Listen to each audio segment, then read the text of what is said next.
Tere tulemast tagasi, head sõbrad! Enne kui me saame sisulise poolega edasi minna, siis mõned õppimise kohad eelmisest poolest.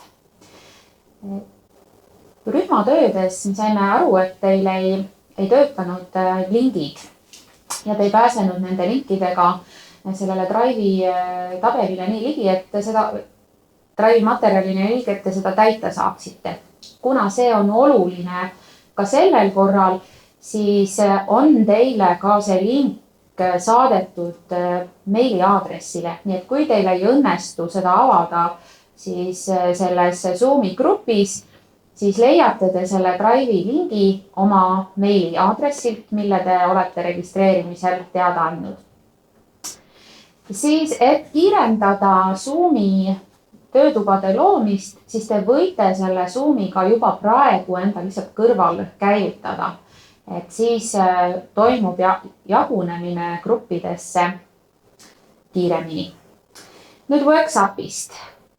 Liigume järgmise teema juurde. Kui te päevakavast vaatate, siis Kätlini pealkiri uuenenud ettevõtliku kooli standard ja vastavusseire on seal Kätlini pildi kõrval paremal ja paremal all on ka siis seal see sõna küsi. Nii et küsimused või kommentaarid, mida te tahaksite selle osa kohta esitada, olge head, avage siis sealt Kätlini nime all olevast sõnast küsi.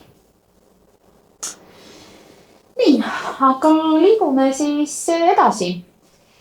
Eelmises pooles me rääkisime sihi seadmisest, et mõistlik on ikkagi see siht endale ette seada, mõistlik on kavandada teekond, leida teekaaslased ja asuda siis teele. Nüüd me keskendume siis võib-olla natuke rohkem sellele, et kuidas teel püsida ja kuidas me teame, kas me oleme õigel teel. Ja üks selline võimalus kahtlemata on ettevõtliku kooli standard ja vastavusseire. Ole hea, Kätli. See eelnev oligi hea sissejuhatus ja ka soojendus vast teie mõtetes, et millist tulevikku te oma koolis oluliseks olete pidanud ja milline see juhi roll nendes tegevustes on. Ja siin kogu selle ettevõtliku kooli standardi uuendamise protsess on kenasti kooskõlas ja paigutub ka sellesse suuremasse pilti, mis riigi tasandil koolide hindamise temaatikas on toimunud sellel lõppenud strateegiaperioodil. Ning siin siis selline välishindamise uuenenud põhimõtete lähtekoht on see, et sisehindamine ei peaks olema mitte selline kontroll või järelevalve, vaid pigem ikkagi midagi sellist, mis aitab koolil paremini oma põhitööd teha, ehk et luua neid tingimusi, mis on olulised õpilaste arengu toetamiseks. Ja minul ja Evel koos paari praktikuga on olnud siis ka see au ja võimalus koostada siis selline juhendmaterjal, et kuidas üldse sisehindamist koolides läbi viia, et ühelt poolt see toetaks õpilaste arenguks vajalike tingimuste loomist, aga et ta kindlasti lähtuks ka tõenduspõhisuse lähtekohtadest. Ja see kindlasti paigutub ka väga hästi sellisesse laiemasse maailmapilti selles osas, et millised suundumused üldse hariduse juhtimises on. Selgelt igasugune hindamine on hariduses hästi keskne mõiste, et ka siin see mummukestega loetelu näitab kõiki neid erinevaid hindamise vorme, mis haridussüsteemis meil kasutusel on. Ja siit siis eraldi välja noppida või fookusesse seamegi nüüd järgnevalt siis kooli hindamise ja ka selle, et sellel on järjest suurem tähtsus just seetõttu, et ühelt poolt mõistetakse ja nähakse koolijuhte, haridusjuhte eraldiseisvate professionaalidena, et kogu hariduse juhtimise valdkond on tugevalt professionaliseerunud ja seda omakorda siis toetab ka see, et reflektsioon, oma tegevuse mõtestamine, oma tegevuse hindamine on üks usaldusväärne töövahend, kuidas üldse juhtimisotsuseid teha. ja seetõttu need 3 erinevat kooli hindamise sellist alaliiki, välishindamine, enesehindamine ja tulemusnäitajate põhine hindamine on omavahel neid osakaalusid ka selles osas vahetamas, et kui võib-olla varem mitmetes riikides välishindamine on pigem olnud suurema tähtsusega, siis nüüd on üha olulisem just selline kooli eneseanalüüs ja kooli enesehindamine ning sellest refleksioonist välja kasvavad järeldused. Ja see on ka siis see suund, mis ju meil Eestis riiklikult koolide hindamisel on aluseks ja fookuseks. Siin silma ees on siis korraga need põhikooli ja gümnaasiumiseaduse lähtekohad, mis koolidele sisehindamise läbiviimisel aluseks on. Ja neid punkte on tänaseks kehtivas versioonis ainult 3 ja see tegelikult ju näitab või peegeldab ka seda, et koolil on siin endal palju tegutsemisruumi ja otsustamisruumi, kuidas seda enesehindamist, kuidas seda sisehindamist kõige paremini endale kõige kasulikumal viisil läbi viia. Ja sellele ju osutab ka tegelikult see viimane punkt, kus direktor, koolijuht on see, kes selle täpse korralduse ja viisi saab oma koolis paika panna.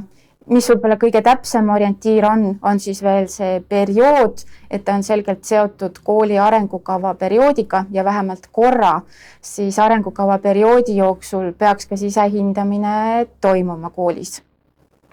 Ja nüüd see, mis sisu osas siis põhikooli gümnaasiumiseaduse raamistik ette annab, rõhutab taas seda, et see on siis abivahend selleks, et õpilase arengut paremini toetada ja leida siis need kooli praegused tugevused ja ka edasised parendusvaldkonnad, millele siis seda järgmist etappi, järgmist osa teekonnast üles ehitada.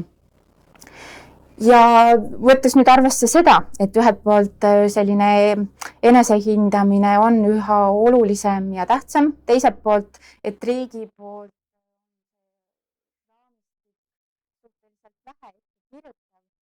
siis saab seda iga kooli meeskond just lähtuvalt oma sihist ju ka enda jaoks mõtestada ja luua.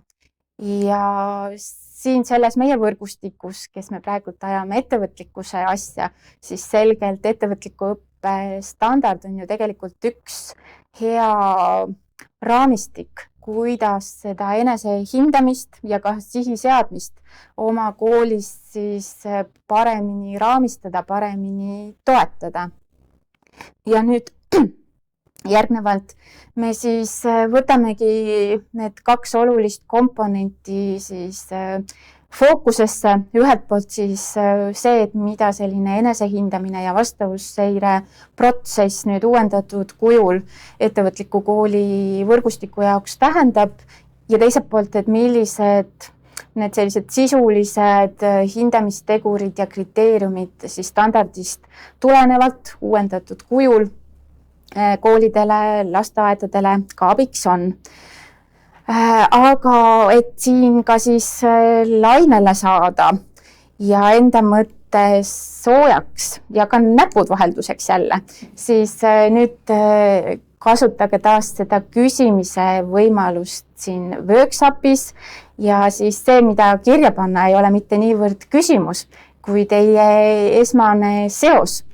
Kui te mõtlete selle peale, et mis asi üldse on ettevõtliku kooli võrgustikus teie senine kogemus seoses selle toimunud välishindamistega ja kui te mõtlete spordivaldkonnale, et kas selline ettevõtliku kooli hindamine on justkui mingil kujul näiteks tabloole tulemuste ülesse tähendamine või on see siis mingi selline vilega avatav start või tekib teil mingi 3., 4., 5. seos, et mis seostub spordist ettevõtliku kooli välishindamise protsessiga teie jaoks.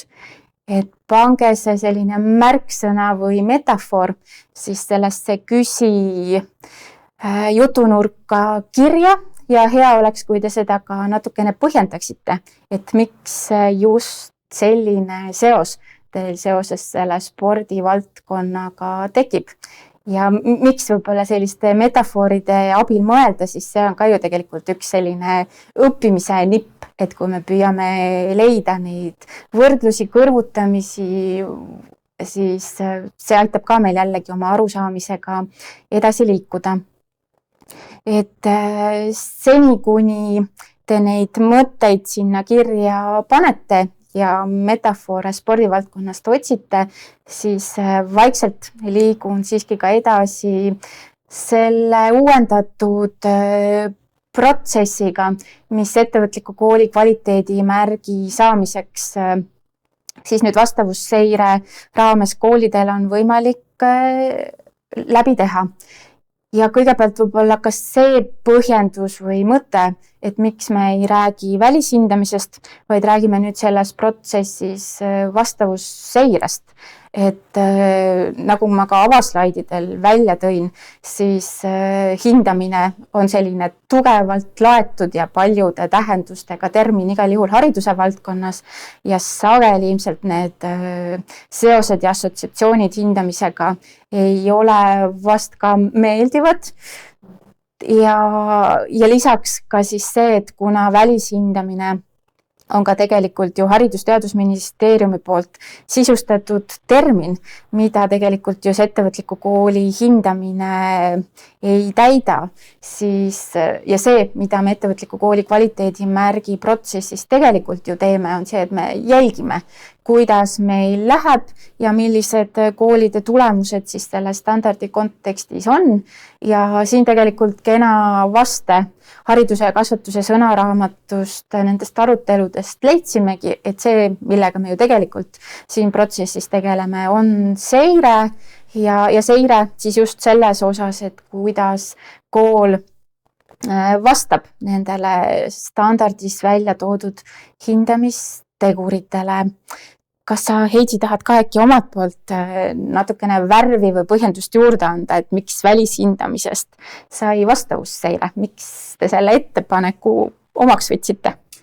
No midagi ei ole teha. Kooli kontekstis on see hindamine ikkagi nii juurdunud nende hinnete 1–5, et see seostub nagu nii tugevalt nende 5 numbriga ja meie oma programmiga ei taha kellelegi panna numbreid ega öelda, mitu protsenti on teie sooritus seda mõõta, vaid me tahaks olla nende arengu teekaaslased, et kes siis aitavad, kes juba näitavad vahel natukene peegelpilti, näitavad ära mõne arengukoha, et kuidas kool saaks edasi minna. Me ei taha kedagi nagu öelda, et sina vastad sellele või sellele hindele. Pigem jah, olla kaasteeline arenguteel. Et see toob siis omakorda kaasa ka muudatuse nendes teistes terminites ja justkui harjumise uue sõnavaraga, et kui varem ettevõtlikele koolidele tulid külla välishindajad ja selline välishindamiskomisjon, siis nüüd me räägime seirekomisjonist ja varasemast hindamiskülastusest saame nüüd siis rääkida kui seirekäigust. Ja üks aspekt, millele me ka siis kogu vastavusseirele värske pilguga pealevaatamisel tähelepanu pöörasime, on siis seirekomisjoni koosseis. Et siin esimeses tulbas nende punaste mummukestega välja toodud komisjoni liikmed on tegelikult ju tavapärased või need, kes ka eelnevalt kogu selle protsessiga olid seotud. Küll aga nüüd ühe uuendusena oleme siis teinud ka selle põhimõtte, et komisjonis peaks olema kaasatud ka siis õpilaste vaade ja õpilaste esindaja ja see, et kelle hulgast või kust see õpilane peaks siis sellesse komisjoni tekkima, on siis maakonna gümnaasiumi astme õpilaste esindaja, et see ei pea olema kindlasti sellest konkreetsest koolist, vaid see võib ka olla siis sellest piirkonnast.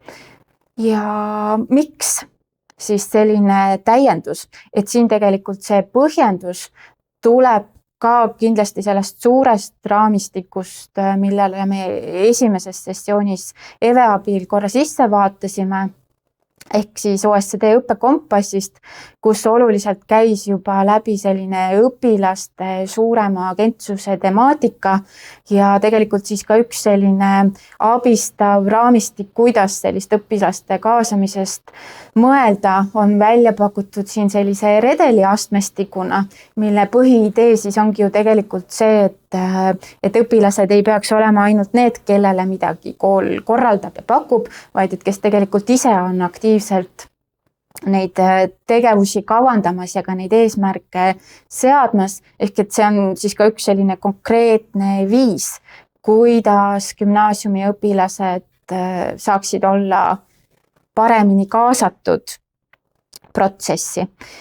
Ja miks mitte kasutada ka veel neid teisi vastavusseires olevaid võimalusi õpilaste kaasamiseks. Kui nüüd olla selles rollis, et ettevõtliku koolina vastavusseireks valmistuda, siis võiks ka õpilasesindust kaasata enesehindamise aruandesse panustama, kas siis läbi õpilasesinduse sellise täiendava arvamuse või ka mõne konkreetse ülesande andmise. Mul on siia tulnud üks mõte, siis enne kui sa edasi lähed, äkki ma ütlen, et sa palusid võrrelda spordiga ja siia on siis kirjutatud, et see on hea võrrelda tulemusi, võita on ikka hea tunne. Kui järgid treeningprogrammi, siis on oluline ja põnev saada teada, kas on muudatusi tulnud soovitud suunas. Sooritus, väljakutse ja selle edukus, hasart. Esimene võrdlus on kirjas. Okay.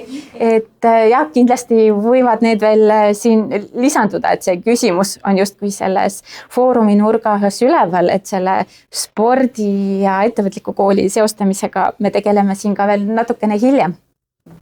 Aga et kui nüüd edasi liikuda taas selle enesehindamise mõttega ja sellega, et üks osa vastavusseirest on kõigepealt kooli eneseanalüüs, siis mis asi see on, et see ei ole ainult enesehindamisraporti koostamine või täitmine, et see on pigem see lõpptulemus või see väljund sellest protsessist, aga tegelikult see lähtekoht on pigem ju need kõikvõimalikud erinevad andmed, mis meie kooli tegevuse käigus, meie õpilaste ettevõtlikkuspädevuse kujunemisest on kogunenud ja mõnes mõttes läbi nende arutelude, korrastamise, sünteesimise me loome nendes andmetes mingit korda, püüame sealt ära tunda mingeid mustreid, mis lõpuks annavad siis meile alusega teha mingeid järeldusi edasise osas.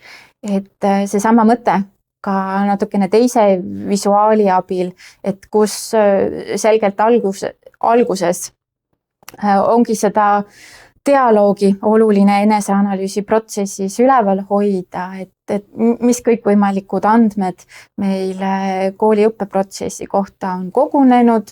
Nendes aruteludes kujuneb see tähenduslik ja sarnane arusaamine, et kuidas me siis neid andmeid tõesti saame tõlgendada ja see omakorda siis lõpuks saab suubuda otsusesse siis selles osas, et mis meil tõesti praegult on hästi ja mis siis need edasised arendusvaldkonnad ja arenduskohad on. Ehk et suuresti see kooli eneseanalüüs, see hindamisaruanne on just peegeldus või väljendus sellest eelnevast arutelust ja ka lõpuks siis sellest otsusest, milleni selles protsessis on jõutud. Ja korra veel tagasi tulles selle selgituse või definitsiooni juurde, siis kindlasti on siin oluline rõhutada ka seda koostöisuse aspekti taas, sest et kindlasti aruteluks on vaja mitut osapoolt, et kuidas muidu need arusaamad ja kokkulepped sünnivad ja seega ei saa siis ka see eneseanalüüs olla selline ühe entusiastliku õpetaja individuaalne meisterlikkus, et kuidas tema nüüd selle hindamisaruande kokku paneb, et siin kindlasti on vaja neid eelnevaid mõtteid, signaale, andmeid korrastavaid arutelusid, et lõpuks jõuda siis oluliste järeldusteni. Ja selleks, et seda eneseanalüüsi seda andmetest korrastamise tulemusel tekkivaid otsuseid kenasti ka ettevõtliku kooli standardiga kokku viia, siis on ka koolidel abiks ja värske pilguga üle vaadatud siis enesehindamise vorm, mille põhieesmärk või põhiidee ongi siis ju selgelt see, et mis on need ettevõtlikkuspädevuse arendamiseks püstitatud kooli eesmärgid olnud ja kuidas siis nende täitmisega on sellel vaatlusel oleval perioodil läinud. Ja sellest täitmise analüüsist siis selgelt peaksidki välja kasvama need tugevused ja parendusvaldkonnad, mida siis järgmisse perioodi kaasa võtta, et lõpuks ikkagi selle sihile läheneda, seda visiooni saavutada. Ja samuti või siis kogu selle põhiosa struktuur on siis ka kooskõlas nii nende tegurite nimetuste kui ka selle värvigamma vaatest siis ettevõtliku kooli standardiga ja seevast sellises põhistruktuuris on varem protsessis osalenud koolidele ka tuttav. Ainus oluline täiendus või muudatus ongi siis see kokkuvõttev osa, kus igas hindamisteguris peaks siis selguma ka kokkuvõtvalt, et mis siis selle teguri see oluline tugevus ja parendusvaldkond teie jaoks on ja see on omakorda siis see signaal või mõttekoht, et mida siis edaspidi fookusesse võtta. Ja see skeem tegelikult samamoodi iseloomustab või täiendab siis seda kooli eneseanalüüsi mõtestamise eelnevaid slaide, kus tegelikult ju ka, kui me räägime sellest, et andmed on eneseanalüüsis olulisel kohal, siis selleks, et me saaksime rääkida enesehindamisest kui tõenduspõhisest protsessist, peab andmetega midagi juhtuma. Neile peab kõigepealt neid kuidagi korrastama, süstematiseerima selliselt, et nad muutuvad meie jaoks tähenduslikuks, et nad muutuvad meie jaoks mingiks kõnekaks informatsiooniks, mis annab meile mingit uut teadmist. Ja kui see teadmine on tekkinud tänu andmetele, siis me tõesti saame neid kasutada ka edasiste otsuste tegemisel, ehk et need on siis ka need tõendid, mis siis kinnitavad või lükkavad ümber mingid meie väiteid, mis me protsessis ja seal kogutud tulemuste kohta oleme saanud. Ja selleks, et neid andmeid aidata informatsiooniks ja tõenditeks koondada, on siis ka vastavusseire protsessis mitmed abistavad lisad koolide jaoks, kus lisaks siis sellele enesehindamisvormile ka need intervjuu näidisküsimused peaksid siis aitama protsessis osalejatel just seda andmetest tõenditeni liikumise teekonda läbi teha ja paremini aru saada, et millest andmed meie jaoks siis kõnelevad. Ja see omakorda ju tegelikult valmistab ette seda uut sihietappi, uut sihile lähenemise perioodi, ehk et mõnes mõttes me saamegi ju käsitleda enesehindamist kui sellist ettevalmistust muutuste protsessiks, et muutuse temaatika käis meil läbi juba ka esimesest sessioonist. Ja siit selline pakilisuse sõnum oli see, mida me ju ka kõik rõhutasime, ehk et tegelikult läbi sellise enesehindamise saame me aru, et mis selles hetkeolukorras siis see pakiline koht on, mida siis tuleks hakata lahti sulatama. Ja selgelt siis need järgnevad sammud, need järgnevad järeldused, need järgnevate sammude osas ongi siis tegelikult need, mis seda muutust ennast aitavad esile kutsuda koolis, lasteaias ja sealt siis veel samm edasi, et me tõesti saaksime rääkida kinnistunud muutusest, jätkusuutlikust muutusest, on siis see, et kuidas me leiame ka need viisid, et tõesti seda kinnistada, seda integreerida kooli DNA-sse. ja pärast seda kinnistamist tegelikult hakkabki ju taas see enesehindamise protsess, mis ju kogu sellises kvaliteedi mõttemaailmas on ju hästi tavapärane loogika, et me kogu aeg tuleme tagasi sellesse hetkeolukorra analüüsi, teeme seal mingeid muutusi ja siis taas vaatame, kuidas me oleme edenenud. Ja selleks, et tõesti enesehindamise protsess, see töö ettevõtliku kooli standardiga oleks selline hea häälestus ja laine saamine muutuse protsessiks. Tasub vast silma ees hoida ka paari sellist enesehindamise põhimõtet, mida siis hollandlastest haridusuurijad on välja toonud siis nende koolide kogemustest, et mida on oluline koolidest silmas pidada, et tõesti enesehindamine oleks selline hea häälestus ja ettevalmistus.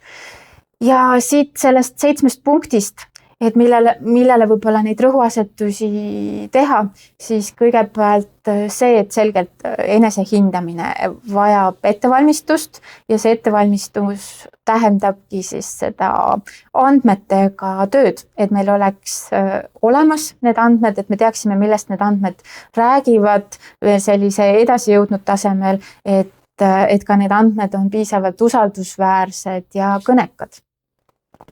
Siis kindlasti teine oluline põhimõte on see, et sellest sihist, sellest ühisest eesmärgist on arusaamine ja selle ühise eesmärgi saavutamise nimel siis koolimeeskond on ka valmis tegutsema. Taas enesehindamise protsessis 3. põhimõttena kumab siis läbi ka selline jagatud vastutus ja kaasamine, et oleks tõesti koostöine erinevatele osapooltele vastutust ja võimalust panustada võimaldav protsess. 4. põhimõttena siis ka see, et nendest enesehindamise tulemustest oleks kooliperel laiemalt selline laiem teadmine, et milliseid järeldusi me nüüd teeme oma senistest tegevustest, mida meile andmed annavad, et see kommunikatsioon jõuaks ka siis tõesti iga õpetajani, kõikide õpilasteni, ka lapsevanemad oleksid sellega kursis. Ja sellega kenasti haakub ka see 5. põhimõte, et enesehindamine saab tugineda sellistele usalduslikele ja avatud suhetele ning see omakorda siis saab võimalikuks või toetab seda, et käivitub selline koostöine arutelu. 6. põhimõtte puhul siis see, et see enesehindamine ei ole midagi eraldiseisvat või ainult selle standardi või selle kvaliteedimärgi saamise jaoks tehtav asi, vaid ta tõesti peaks toetama ja täiendama kooli kõiki igapäevaseid muid tegevusi ja looma sellest siis sellise tervikuga siis kõikide teiste protsesside vaatest. Ja viimase põhimõttena siis see, et selles enesehindamise aruteludes peaksid leidma siis läbi kompamist, läbi katsumist kõik need erinevad sisemised ja välised ootused, mis võib-olla koolis toimuvatele protsessidele on, et nad saaksid ka siis selle peegelduse või tähenduse, kas siis sellise tugevusena või pigem siis sellise parendusvaldkonnana.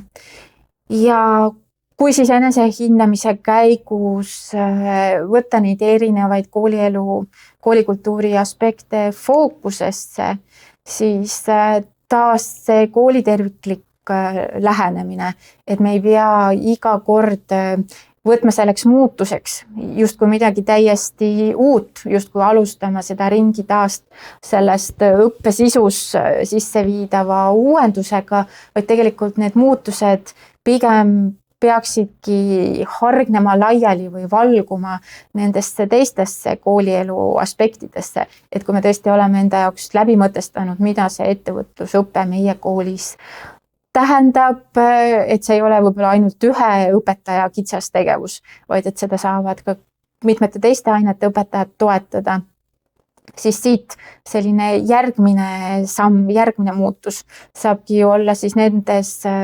ümberkorraldustes, mida me näiteks õpetajate töös leiame. või siis siit veel sarnaselt edasi liikuda nendesse järgmistesse koolikultuuri aspektidesse.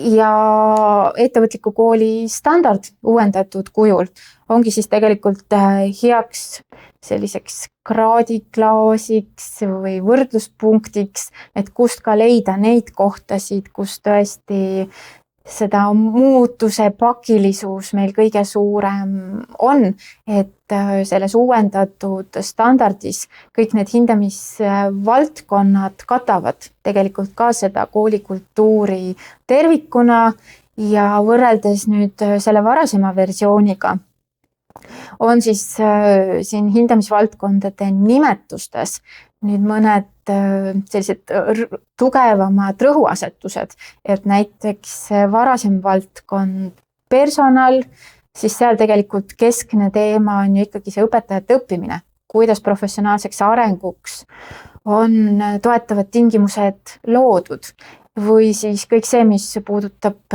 koostööd ja suhteid, et siis tegelikult seda me teeme ju selleks, et sellel oleks ka laiem mõju kogu meie kogukonnas. Ja vast kõige suurem ja olulisem muudatus on siis see, et võib-olla nendes senistest sisehindamise valdkondades,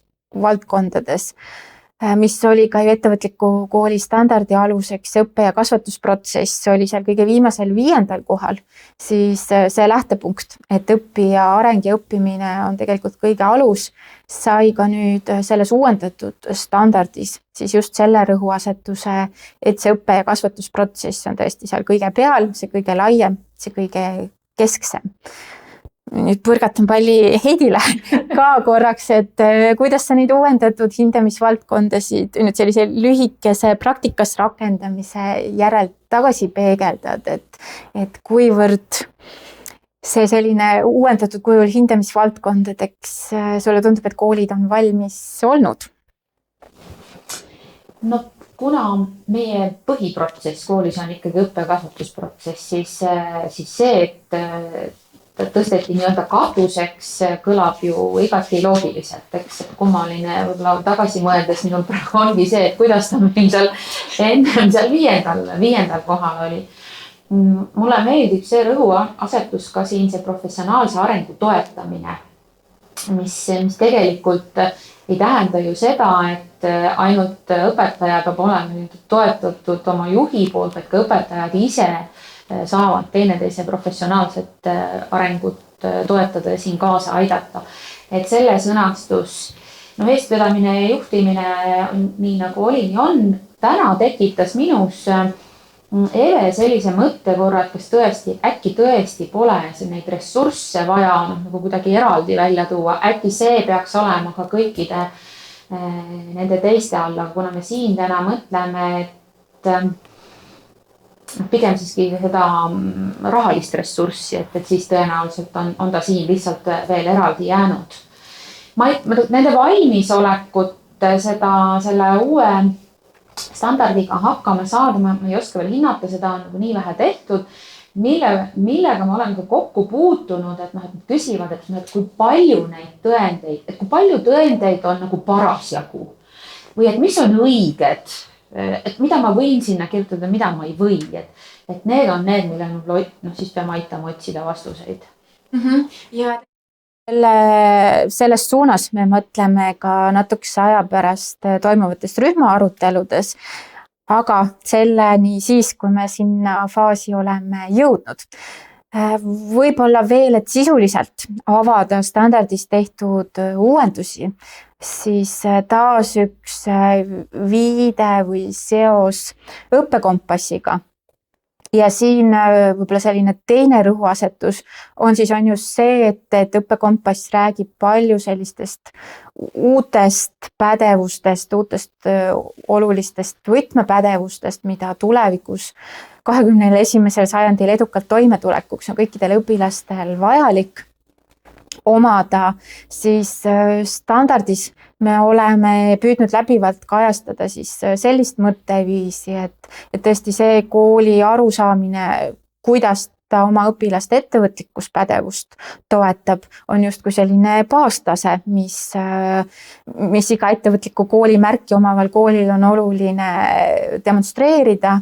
Ja nüüd kõik need järgnevad olulised võtmepädevused, mis tulevikus on, mida võib-olla ka erinevates strateegiadokumentides vahest nimetatakse natukene erinevalt, digioskused, meeskonnatööoskused, digiturvalisus mingis kohas veel eraldi rõhuasetusena, et need loetelud võivad segadusi tekitada, aga et oluline idee standardis ongi siis see, et need järgnevad tulevikuoskused tulevad siis hõbe ja kuldtasemel koolide puhul oluliste tunnustena välja.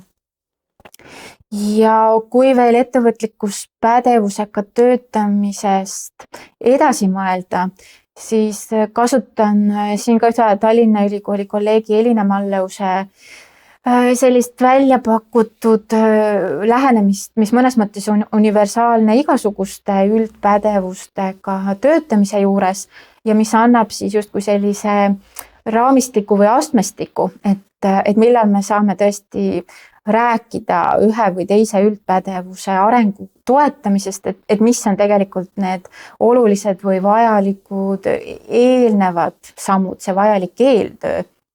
Ja kui siit päris algusest sellest platvormist alustada, siis esmalt see tegelikult tähendab selle pädevuse mõtestamist. Ehk et siis ka mida tõesti see ettevõtlikkuspädevus meie koolis, meie õpilaste jaoks tähendab, mida me siin all veel selliste oluliste alapädevustena käsitleme. Et siin tegelikult ju ka riiklikult on selliseid abistavaid mudeleid välja pakutud edu ja teguprogrammi raames, aga et tõesti ka need olemasolevad mudelid läbi oma kooli lasta, läbi oma õpetajate lasta, miks mitte ka läbi oma õpilaste lasta.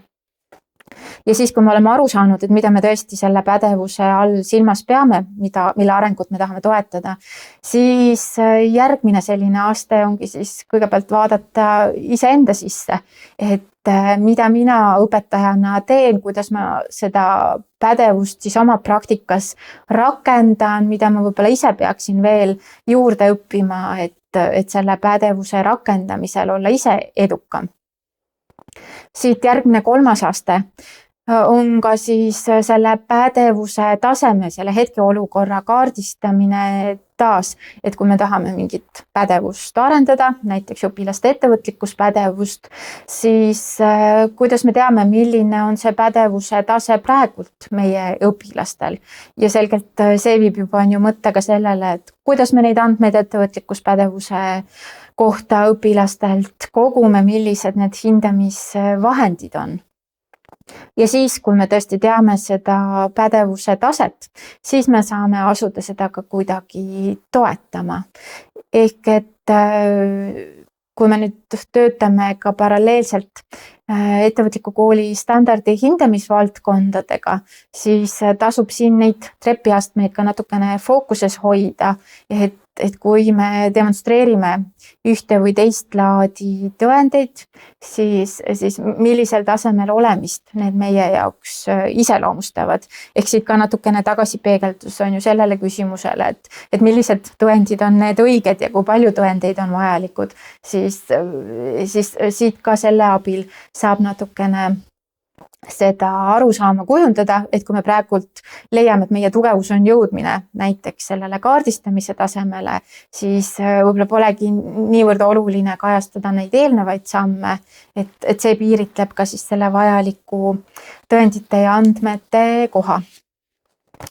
Nüüd, et ettevõtliku kooli uuendatud standardisse natukene rohkem sisse minna, siis hakkamegi lähenema nendele hindamisvaldkondadele, aga uuesti viskan üles selle küsimuse, et kui seostada standardit ja sporti, siis mis on nüüd selles 2 valdkonnas teie jaoks see ühisosa või see seose koht ja et huvitav, et mis see siis on. et siin ka mõned sellised abistavad pildid vihjete näol, et ettevõtlikus koolis ka räägitakse kuldtasemest, hõbetasemest, et selline medaliga seos. Jalgpall võib-olla natukene haakub selle eelnevalt juba välja toodud hasardi ja entusiasmi kohaga, et eks jalgpallis ole ka palju kirge. Aga Heidi, võib-olla on veel mõni uus mõte juurde lisandunud? On tõesti lisandunud mõte, mis selle medaliga seal tõenäoliselt hästi haakub. Ja siin on selline mõte. Tipptegijad saavutavad kuulsust ja leiavad sponsoreid. Parimad ehk võitjad pakuvad vaatajatele naudingut ja kaasaelamisrõõmu. Tänu parematele saavutustele ollakse eeskujuks ja siit missioonitunne, mis tõstab enesetunnet, enesehinnangut. Mulle väga meeldib, et siin on välja toodud see kaasaelamisrõõm ja eeskuju. Ehk siis see ei ole siiski pelgalt võistlus, vaid et pigem ikkagi ka, et teineteist toetades jõuda ühiselt eduni. Selline mõte spordist.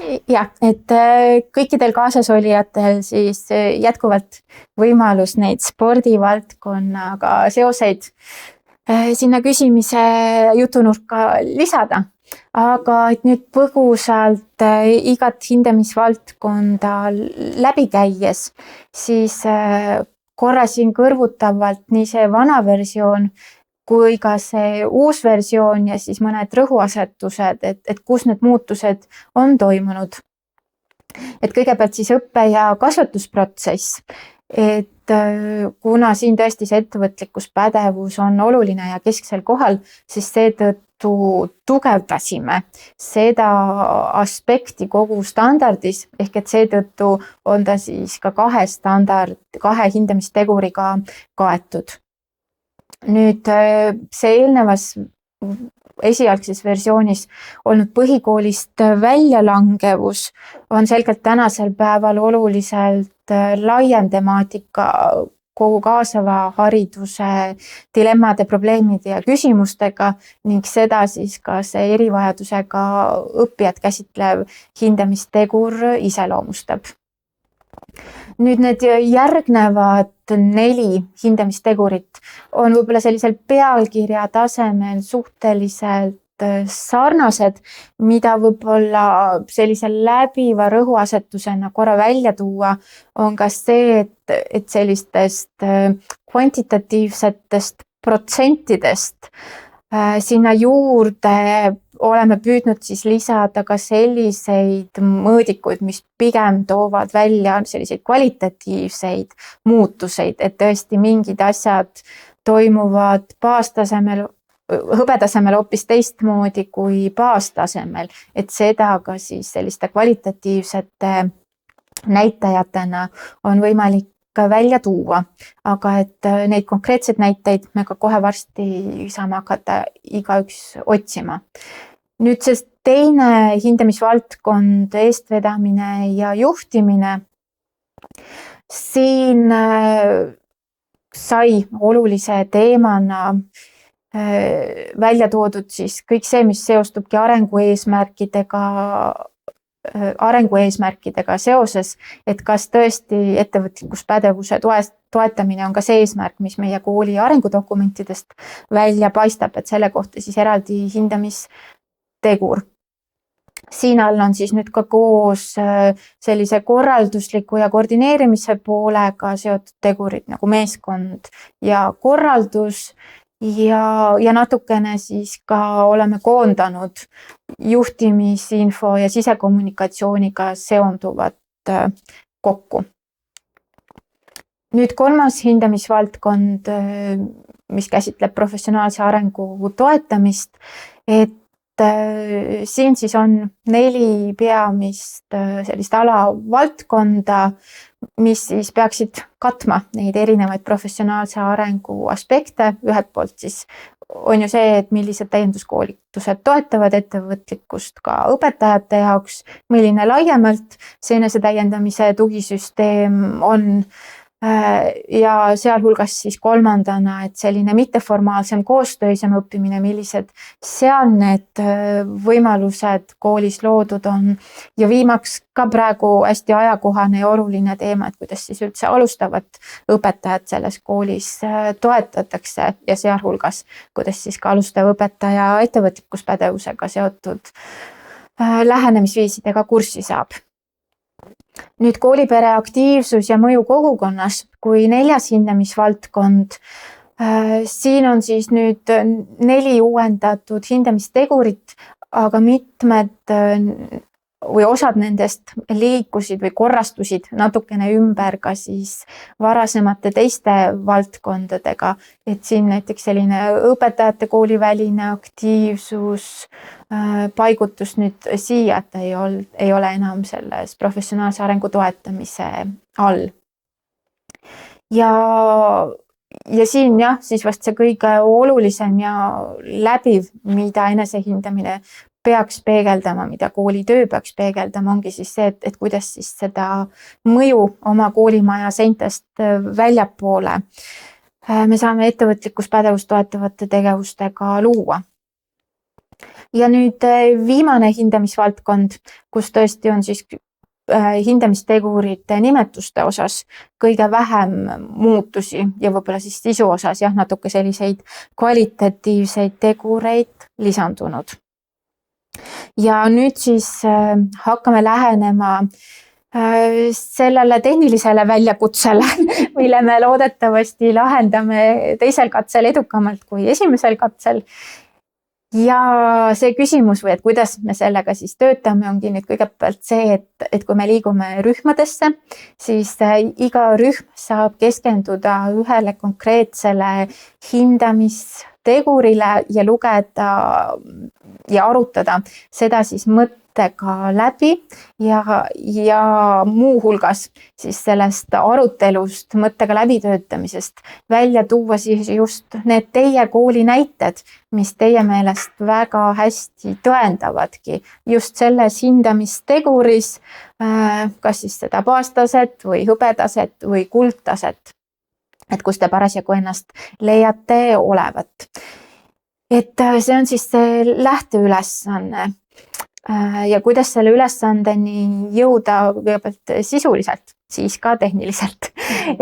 Et kellele ettevõtliku kooli standard tuttavam on, siis iga see tegur tähendab on ju tegelikult selliselt circa 1 A4 lahtikirjeldust, kus siis seda tegurit on avatud nii täpsema kirjeldusega kui selliste soovituslike mõõdikutega, kui ka siis veel sellisel 3 tasemel, et kuidas ta seal eristub see mõõdik siis ühel või teisel tasemel. Ja see, mida te nüüd siis rühmatubades teete, ongi siis see, et sellel abistaval slaidil on siis olemas ainult see teguri kirjeldus, et mida siis ühe või teise hindamisteguri puhul on silmas peetud. Aga et kui te soovite nüüd sellest veel täpsemalt lugeda, sellesse veel detaili sisse minna, siis igal sellel slaidil on ka siin all nende 2 tähtsa logo vahel vaata kogu standardit link, mis teid viib ettevõtliku kooli kodulehele, kus teil on võimalus siis avada see standardi täisversioon ja sealt siis üles otsida ka see hindamisteguri täiskirjeldus, kus siis muuhulgas on ka see baas ja hõbe ja kuldtaseme kirjeldus. Ja kui te olete selle mõttega läbi vaadanud, mõttega läbi lugenud ja hakkate seda seostama oma kooli tegevuste ja toimetamistega, siis nüüd need näited pangegi siis selles Drive'i tööversioonis sellesse 3. ritta, mille pealkiri ongi meie näited ja sinna siis selliste mummukestena või eraldi ridadena võikski siis kõigis arutelus osalejate mõtted, tähelepanekud nende näidete kohta kirja saada. ja ilmselt sellest arutelust võibki siis ka tekkida neid küsimusi, et kas see nüüd läheb siia alla, et kas see nüüd tõesti tõendab seda hindamistegurit või mitte, siis miks mitte ka selliseid küsimuse või kõhkluse kohad sinna näite juurde siis kirja panna. Et võib-olla saame siis ka mingid küsimused järgnevalt ära lahendada, ära vastata. Nii, nüüd siis võime asuda tehniliste juhtnööride poole. Nagu spordis läheme järgmisele katsele. Jällegi te leiate selle lingi, kui teil veel Zoom lahti ei ole, siis leiate selle sealt klõpsates pealkirja, teema pealkirjale ja sealt juhatatakse teid edasi Zoomi.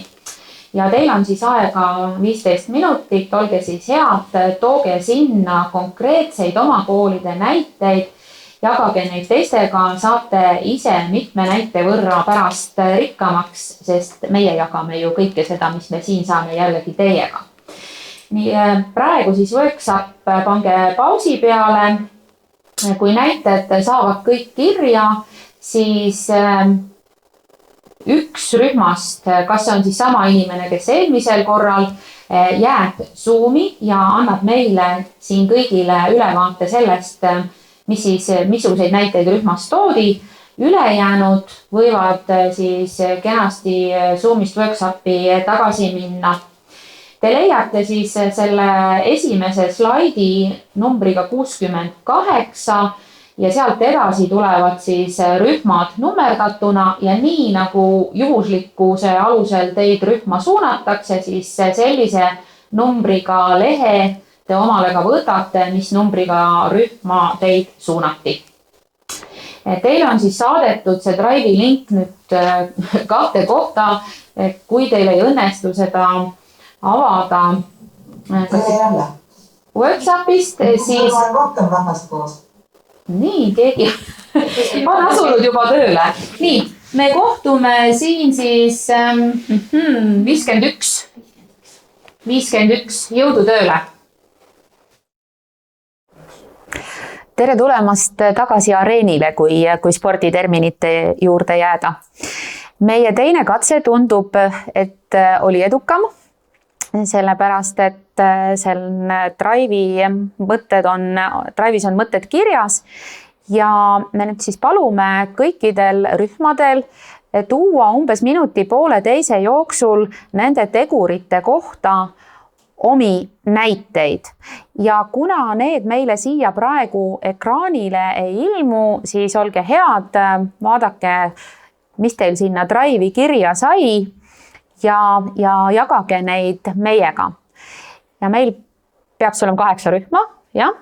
Aga alustame siis seekord sedapidi, et kes on 8. rühma mõtete ettekandja äkki hoopis või? Võtame kordamööda 8. rühm, võtame esimese. Teeme nii. Kas 8. rühm on ekraanil? Me tõime siis mõned, me jäime mõtlema kõigepealt, et kuidas kus me nagu kaasame partnereid, et me leiame viise, kuidas praktikuid tuua ainetundidesse ja väga palju mulle tundub, et kasutatakse ka loovtööde raames erinevaid välispraktikuid siis. Näiteks üks mõte, mis ma tõin enda koolist, on Raja kaamera sel aastal ühe õpilase loovtöö raames, kus siis Keskkonnaametnikuga ja RMK-ga koostöös sai paigutatud metsa rajakaamera, mida õpilane siis jälgib ja selle sündmusi siis kajastab ka Facebooki vahendusel teistele. Siis tunnivälistel sündmustel kasutatakse päris palju välispraktikante ja partnereid. Näiteks meie koolis kooliaasta stardipäevad, siis mitmetes koolides on ettevõtete külastamine, toimub pereõhtuid erinevate ettevõtetega ja teiste koolidega, organisatsioonidega koostöös.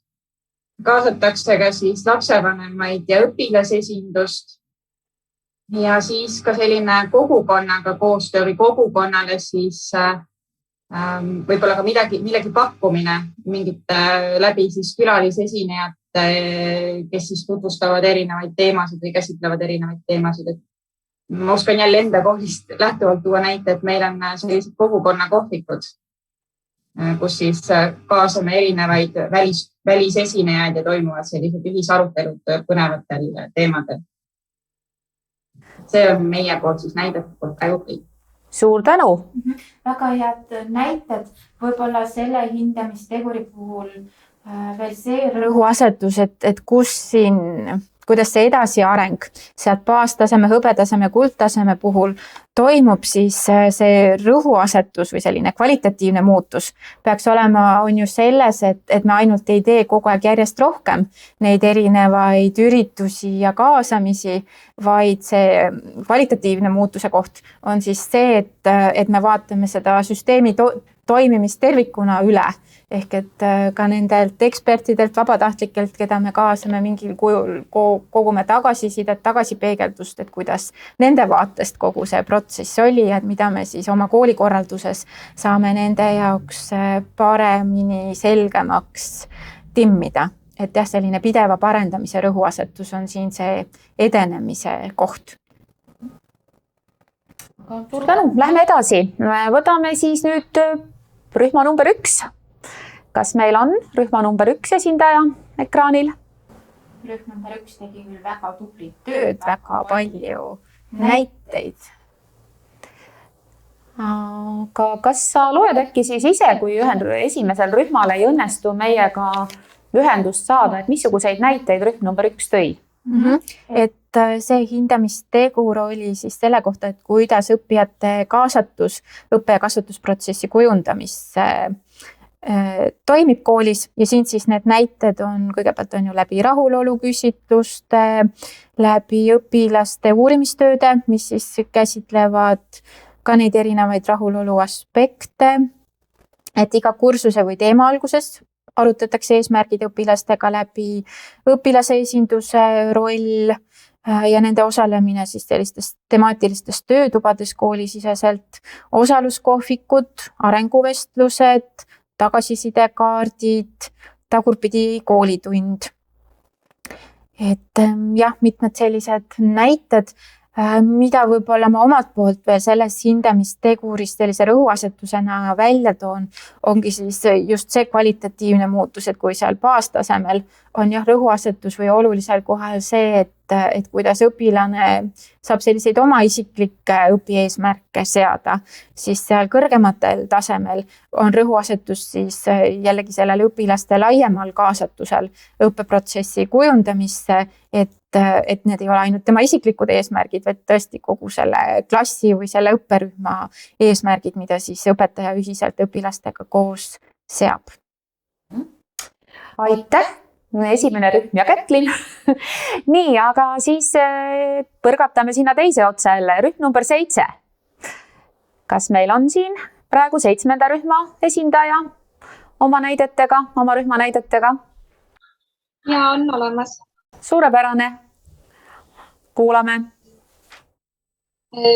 Meil siis minu rühmakaaslasel oli siis ääretult põnev see tervisealase kirjaoskuse näide tuua, et nendel ongi seatud õppeaasta eesmärgiks vaimne tervis ja nad on siis koolitustel käinud, on õpetajaid ja klassijuhatajaid koolitatud sellega ja koolipsühholoogi abi kasutatud just, et saaks need vajalikud koolitused ja samamoodi siis teavitada igasugustest võimalustest, kuidas toetada või kuhu pöörduda.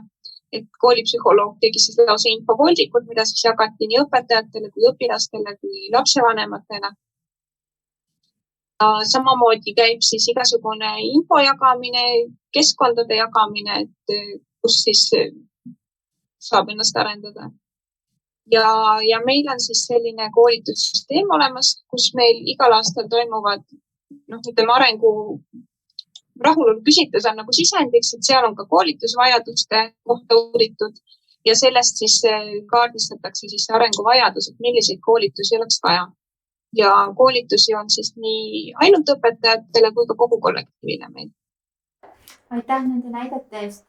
Ja võib-olla see ettevõtlikkust arendavad täienduskoolitused on siis see hea hindamisteguri näide, kus see tasemete eristumine toimub ka läbi selle, et mis tasandil need meie tegevused on nähtavad, et kui baastase on selline kooli ja võib-olla ka piirkonna tasand, siis sealt edasi kõrgemad tasemed näitavad on ju siis nende tegevuste haaret ka sellises Eesti-üleses või lausa rahvusvahelisel tasandil, et seda põhimõtet on ka läbivalt mitmete teiste hindamistegurite juures välja toodud. Suurepärane, aitäh näidete eest. Rühm number 2. Kas on olemas siin rühma number 2 esindaja? On olemas. Väga hea. Oi, tere. Nagu Drive'i tabelist näha, jäime me natuke jänni selle asjaga, et meili pealt me Drive'i tabelit endale keegi ei leidnud ja teist kohta ei pannud tähele, nii et ülesandest üldse ei tea mitte midagi, aga kogu aeg rääkisime asjast terve selle aja, mis meile antud oli. Et paar sellist näidet äkki siia ringi ka, et rääkisime sellest, kuidas siis mitu erinevat asja ettevõtliku kooli teemadega kokku siduda. Näiteks, kui sa oled samal ajal roheline kool, liikuma kutsuv kool, Kiva kool ja kõik nii edasi, et ühel ja samal ajal mitmes suunas korraga joosta ju ei ole võimalik, et kuidas oma peas need asjad korda saada. Ja siis rääkisime mõnest sellisest ühistest töövahenditest, et näiteks Google Drive'is, kuidas andmeid koguda, et siis ühel hetkel, kui asjad kõik oma paberi peale panna või midagi tõestada, et siis on lihtne neid leida, kui nad on järjest kogutud. Näiteks siis Google Drive'is näiteks ühisüritustes laste ja vanemate osalus ja kõik sellised asjad. Aga praegu jah, aitäh. Ülesanne ei täitmata. Aitäh, aga siit tegelikult tuli väga oluline see mõte ikkagi välja, et tõesti need erinevad algatused ja koole toetavad programmid, et kui me need enda jaoks oleme tervikuks sidunud ja aru saanud, kuidas nad toetavad meie sihti, siis tõesti saab neid panna üksteist võimendama oma kooli hüvanguks ja super, kui sellised tervikud te olete enda jaoks koolis loonud. Aitäh, Ene! Nii, 6. Oleme jõudnud rühmani number 6. Kas me saame siin ühendust 6. rühma esindajaga? No ma siis võtan kokku, me olime ainult 2 aga mis me siis omavahel rääkisime. Et meie koolis näiteks on loodud siis iganädalane koostöötunni aeg, et kus siis saab arutada igasuguseid teemasid, mis on parasjagu aktuaalsed või siis toimuvad koolitused või siis mingisugust koolielu korraldavate asjade arutelud. Siis eelmise kevade kogemus näiteks, et meil on vallas 2 kooli ja 2 kooli õpetajad said siis kokku Zoomis, et omavahel siis ainevaldkondade õpetajad erinevatest koolidest saaksid jagada oma distantsõppe kogemusi. Üks võimalus on veel luua ühisdokument Drive'i, sellest eelmine kõneleja ka rääkis, et tegelikult ka sealt kaudu kogemust jagada, et milliseid häid keskkondi näiteks keegi kasutab, panna sinna nimi juurde ja küsi kolleegilt, et tema just teab ja soovitab seda keskkonda või seda meetodit või seda vahendit. Ja üks võimalus siis veel ka töövarjuks käimine, et see tihtipeale tundide külastamine jääb selle taha, et ei leita aega, aga kui on ikkagi nagu enda jaoks plaani pandud, et 1 kord aastas või 2 korda aastas käia töövarjuks, et siis selle 1 või 2 päeva peaks igaüks suutma endale kalendrisse panna. Nii palju jõudsime rääkida. Aitäh! Aitäh, Signe! Aitäh nende mõtete eest ja selle hindamisteguri puhul et selle hindamisteguri puhul on ka siis oluline jälle see koht, et lisaks kõikidele nendele erinevatele võimaluste loomisele, et kuidas me neid võimalusi siis ka aeg-ajalt üle vaatame, hindame ja sellisest pideva parendamise tsüklis nende võimaluste loomisega oleme, et siit tuleb see edenemine hõbe ja kuldtasemele. Nii, nüüd on mul järjekord sassis. Kas me äkki oleme jõudnud 4. või? Ma arvan, et rühm 3 jäi vahele. Rühm 3, palun vabandust. Eeter on teie. Nii. Rühm 3, lõimitud õppe ja seos praktiliste probleemide lahendamisega. Et siin on päris uhkelt seda näidete loetelu. Kas meil on 3. rühm või? või me palume taas kord Kätlini abi? Aga palume siis sinu, et me ei hoia. Et siin nendeks näideteks on siis näiteks projektinädalad ja projektipäevad. Konkreetsem näide veelgi siis Suessi kanali suure kaubalaeva kinniolekuga seotud ülesanded või kuidas see siis võimaldas analüüsida erinevaid teemasid. Konna arengu teema, prügi sorteerimise teema, Euroopa Liidu teemad. Et need on siin välja toodud. Ja mida võib-olla veel selle standardi puhul ka rõhutada või esile tõsta, on siin siis see, et kui baastase peaks selgelt olema selle rõhuasetusega, et kuidas see lõimitud õpe toetab siis eelkõige ettevõtlikkuspädevust, siis need järgmised tasemed, nendel peaks siis selgelt välja tulema ka seos kuigi nende teiste oluliste tulevikupädevustega või vähemalt mõnega neist, see infokirjaoskus, finantskirjaoskus, digitaalne kirjaoskus ja nii edasi. Nii. Ja aga siis, kui ma nüüd ütlen rühm number 5, siis ma ei eksi. Ning kas 5. rühma esindaja on meil ekraanil?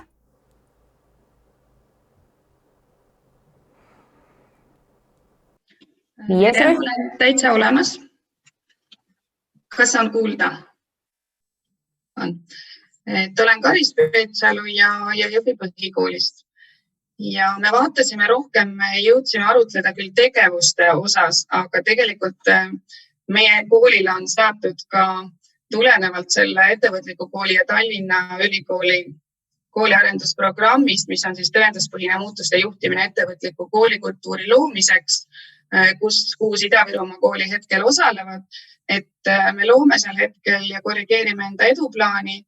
Ja eesmärgina on siis tegelikult väga selgelt välja öeldud, et kogu kool käib ühte sammu ja ettevõtlikkus on mõtteviis, ehk siis kõik osapooled on kaasatud koostööle. Ja seal all on siis mõned tegevused, et mis me seoses sellega või selle kõrvalt veel kooli sees selle ettevõtlikkus pädevusega seoses oleme teinud või algatanud.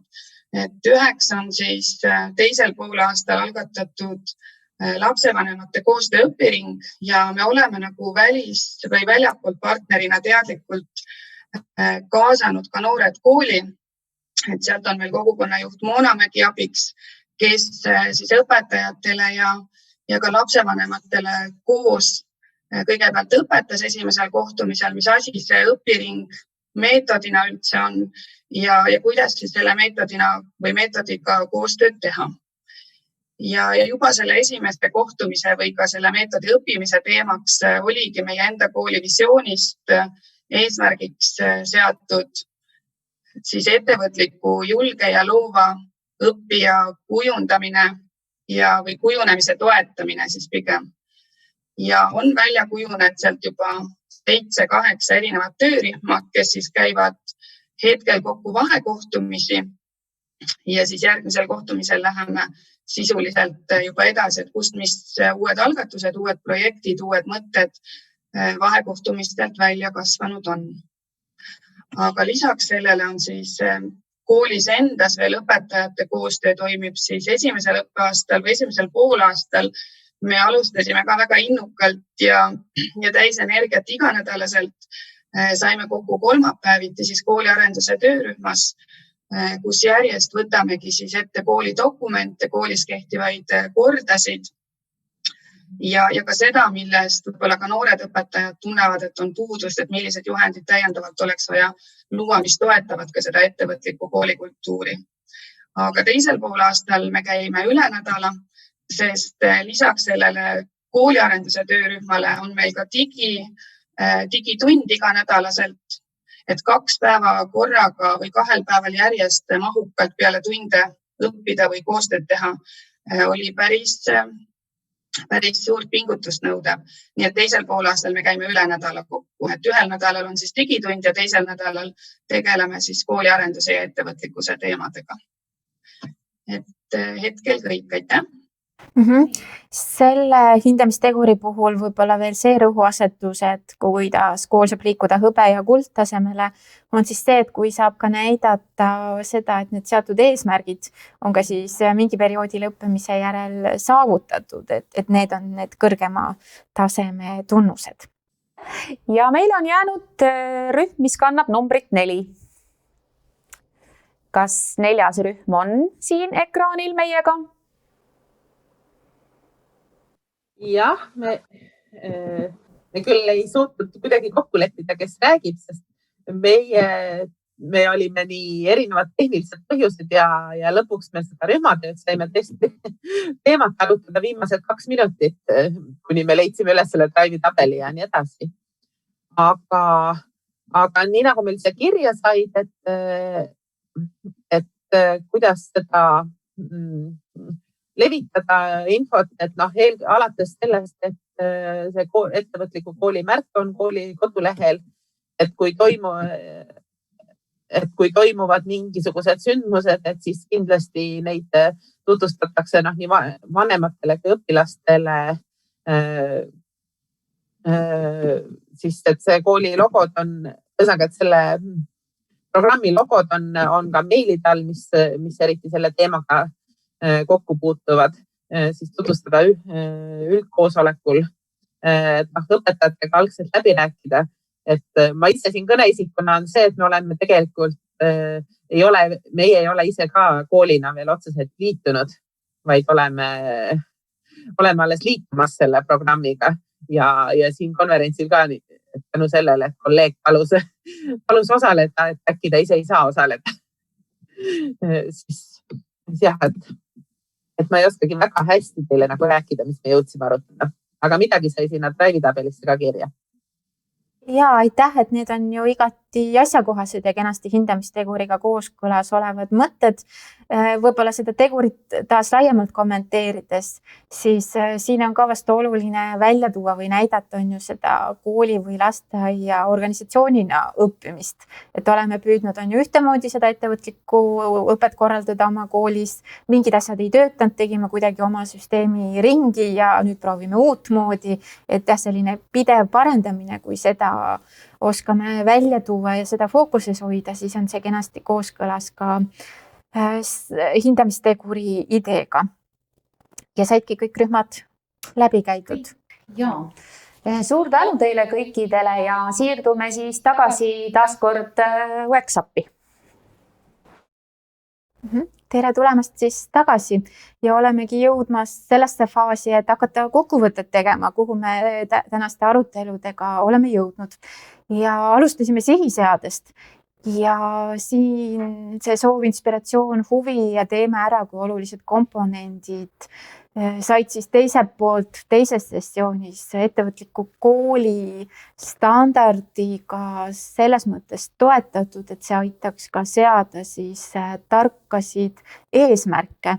Et inglise keelest selline smart printsiip on ilmselt paljudele mis iganes juhtimiskoolitustest teada, aga tegelikult siis seesama põhimõte ka eestikeelse targa eesmärgina ja ideena on ju seesama, et meil selle sihi suunas liikumiseks oleksid selged ja konkreetsed ja mõõdetavad eesmärgid. Aga et selle spordiparalleeliga ka siis kokku tõmmata, siis mõeldes nüüd selle sihiseadmise ja ka selle ettevõtliku kooli standardi kui sellise eesmärgistamise raamistiku peale, siis millist kooliarendust see ikkagi toetab, et kas me pigem sihime sellist tippspordi võtmes rabamist ja esinemist või pigem on see ikkagi selline tervisespordi fookuse ja eesmärgiga tegevus, kus ei olegi see selline ühekordne saavutus nii kesksel kohal, vaid pigem sellest teekonnal olemise tähtsus ja see, et lõpuks selline pikemaajalisem siht tegelikult saab tõesti on ju saavutatud läbi sellise kvaliteetse ja terve eluviisi. Ehk et vast selle mõtteviisi või sõnumi võiksite ka sellest ettevõtliku kooli mõtteviisist kaasa võtta, et kindlasti see siht on midagi kaugemat, mida aitab ka siis ettevõtliku kooli arendustegevustes osalemine toetada. Et minu poolt tänan. Aitäh Kevinile. Aitäh teile, head kuulajad, kes te meiega see 3 tundi siin kaasas olite. Ja ma tahaksin teile siit ja ma loodetavasti saite natukene rohkem selgust, et kuidas seda sihti seada ja kuidas sihini saamist mõõta ja kuidas teile standard siinkohal abiks olla saab. Ja ma tahaks teile siia tänase päeva lõpetuseks öelda ühe oma hea kolleegi Marve mõtte. Kuna täna on väga palju metafooridest ja võrdlustest juttu olnud, siis tema on toonud ka minu meelest suurepärase võrdluse standardile. Standardi näol saad sa oma kasutusse tööriista, mida võiks võrrelda aiapidaja käsiraamatuga, mis aitab planeerida, hoida vajalike tööde nimekirja silme ees, juhendab, milliseid kasvutingimusi luua, milliseid taimi kasvatada ning märkida üles, millistele taimedele selles aias väga meeldib. Nii et kasutage siis seda aiapidaja käsiraamatut ja kohtume teiega uuesti 11. juunil ja võtame siis fookusesse õppimise ja õppija. Aitäh teile!